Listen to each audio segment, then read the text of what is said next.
What you're about to see is going to melt your brain.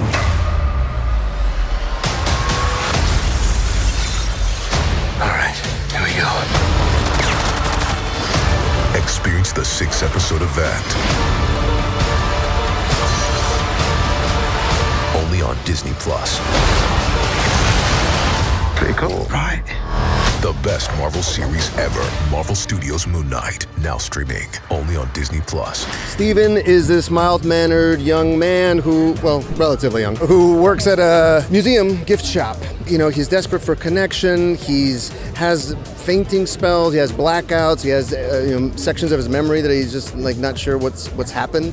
And he slowly comes to realize that he is suffering from DID and shares his body with an ex-mercenary named Mark Spector, who happens to be in the service of an Egyptian god. We hear her in episode 1, but we really meet her in episode 2 on a Vespa. Well, I'm kind of your bona fide, legit, old-fashioned cult leader. The world needs more cult leaders, and I'm here to provide the answer. I'm here to rid the world of sin, lead it towards righteousness, and I can make it happen.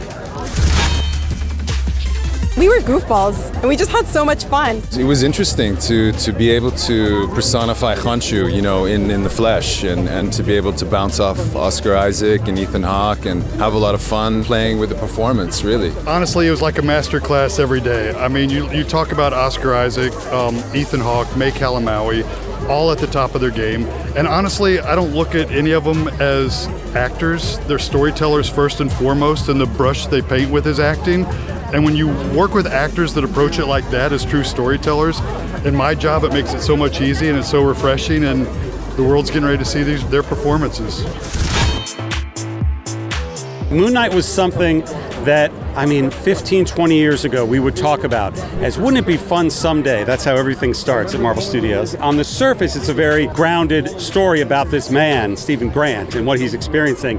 Then we also get to tap into this incredible iconography. We need to start exploring the darker side of the MCU. We need to start exploring the supernatural side. I want to get some monsters in there. I want to get some sort of Raiders of the Lost Ark style action sequences, and a lot of things that you haven't necessarily seen in MCU before, and sort of take people on a really fun journey and just hope that it's a character that they fall in love with the way we fell in love with and want to see more from him. At its core, it's a story about someone learning to live with himself, and who can't identify with that? All of us have the persona, what we project to the world, and then the real self, and we try to learn to live with ourselves through all our lives. So that's why we connected with the story. The Egyptology overlay is something we hadn't done before, and something that I've been fascinated with since I was in grade school and going to museums as a child.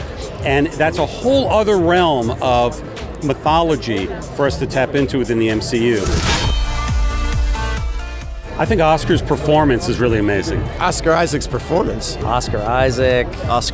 May's performance and Ethan's performance are equally as fun.